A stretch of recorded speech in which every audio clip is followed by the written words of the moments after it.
Assalamualaikum warahmatullahi wabarakatuh. Perkenalkan, nama saya Ati Andini, NIM 20410501017. Saya dari kelas Perbankan Syariah 2. Di sini saya akan menanggapi video kedua dari Bapak Dr. Abdul Wadud Nafis, yaitu tentang konsep dasar ekonomi Islam. Yang pertama, definisi ilmu ekonomi.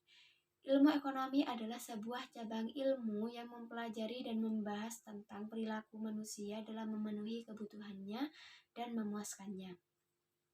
Yang kedua ialah ilmu ekonomi Islam. Ilmu ekonomi Islam artinya sebuah cabang ilmu yang membahas dan mempelajari tentang perilaku manusia dalam memenuhi kebutuhannya untuk mencapai falah berdasarkan prinsip-prinsip dan nilai-nilai Al-Quran, As-Sunnah, Ijma' dan Qiyas. Adapun perbedaan ekonomi Islam, ekonomi kapitalis, dan ekonomi sosialis antara lain, yang pertama, ekonomi Islam itu bersumber dari Al-Quran, As-Sunnah, Al-Ijma' dan Al-Qiyas. Yang kedua, ekonomi kapitalis itu bersumber dari pemikiran dan pengalaman manusia. Yang ketiga, ekonomi sosialis yang bersumber dari pemikiran dan pengalaman manusia juga. Yang kedua, ekonomi Islam itu kompetisinya diatur atau dikontrol oleh syariat Islam. Dan ekonomi kapitalis kompetisinya itu bebas dan melahirkan monopolis, sedangkan ekonomi sosialis tidak ada mekanisme pasar dan tidak ada persaingan. Yang ketiga, kesejahteraan ekonomi Islam bersifat rohani, jasmani, dan akal. Ekonomi kapitalis hanya bersifat jasmani saja, begitu juga dengan ekonomi sosialis. Adapun sumber hukum ekonomi Islam yaitu antara lain Al-Quran, As-Sunnah, Al-Ijma' dan Al-Qiyas. Yang pertama ialah Al-Quran. Al-Quran ini merupakan sumber hukum tertinggi yang disebabkan oleh Allah Subhanahu wa Ta'ala kepada Nabi Muhammad SAW melalui perantara malaikat Jibril agar dapat membimbing semua umat manusia.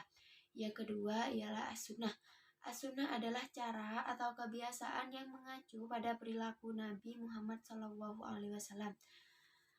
Hadis ini merupakan cerita singkat di mana informasinya ini tentang apa yang diperbuat, dikatakan, disetujui atau tidak disetujui oleh Nabi Muhammad SAW. Yang ketiga ialah Al-Ijma'. Al-Ijma' ini adalah konsensus dari masyarakat maupun cendekiawan agama.